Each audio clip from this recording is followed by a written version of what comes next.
kadang hanya dah tu podium meda pegat tantang buat dia ni kali ya saya bukan dulu pegat nangkep dia ditanya anjir dah kompromi anjir dah ikut dapat punya pegat betul karena lu ramai nyepan ayat lah Quran Tuhan wa in tuti aktsara man fil ardi yudilluka an yattabi'una illa zanna wa inhum illa yahrusun mereka kita orang yang ramai dalam dunia yudilluka an sabilah itu tidak roh ni bak jalan Allah tengok orang Islam dia bukan demokrasi cok pun dia meyakun orang ramai yang benar kan ya dia Islam panena yang benar tak orang ramai itu penutuhlah agama Islam kau mansu orang ramai mansu Allah kebenaran dia hak yang betul anak betul dia tak tinggal dulu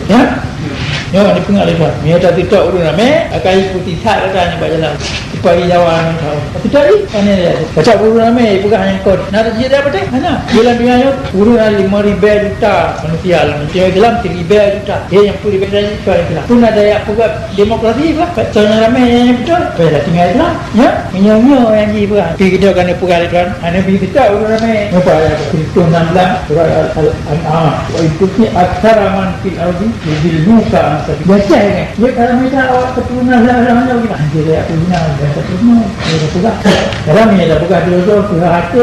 ni kita yang berdoa mesti cepat pada dia nampak putra ini putra perintah penting boleh ada pegang nampak ini dia punya dah boleh cepatnya jadi nyom masalah ini yang dia masalah boleh kita mati dia dengan senipat saya kalau ni orang lagi kelak kaibunan camat pegawai nyaman dulu bantu jawab dan jawab perlahan mudah punya cek dan kalinya pandai nak ia bayu dan dunia yang orang yang jawab sifat dunia penting ni dunia orang atas kemai ke tengah tanya anjik terai tipe dia sabar mesti apa yang benar apa yang nak kul ja'al haq sabar mari yang benar dalam Quran ayat Nisa ayat 88 pun Tuhan famalakum fil munafiqina fi'atain wallahu arkasahum bima kasabu awak munafik awak yang itulah bandar ke munafiknya ada pun ikan bila dia pu awak munafik urangnya pegang mana buat dia lain gaji itulah ada punya buat ya kan negara Islam ya pada negara